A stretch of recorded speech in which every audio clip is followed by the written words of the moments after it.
ఉప్మాని ఒక్కసారి ఇలా ట్రై చేయండి. టేస్ట్ బాగుంటుంది, పిల్లలు కూడా ఇష్టంగా తింటారు అండ్ చాలా ఫాస్ట్గా అయిపోతుంది. మార్నింగ్ బ్రేక్ఫాస్ట్కి హాఫ్ కప్ వరకు అయితే ఉప్మా తీసుకున్నాను. కొన్ని గ్రీన్ పీస్, అలాగే హాఫ్ ఆనియన్, చిన్న టమాటా కూడా కట్ చేసి పెట్టేసుకున్నాను. ఆయిల్లో కొన్ని పల్లీలు, జీడిపప్పులు ఈ విధంగా మంచిగా రోస్ట్ చేసి పక్కన పెట్టేసుకున్నాను.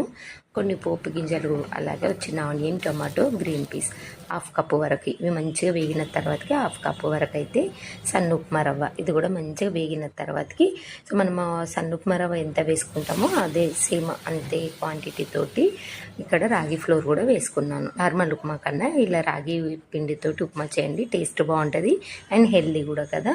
సో తర్వాతకి వాటర్ వేసేసుకొని బాయిల్ చేసుకోండి.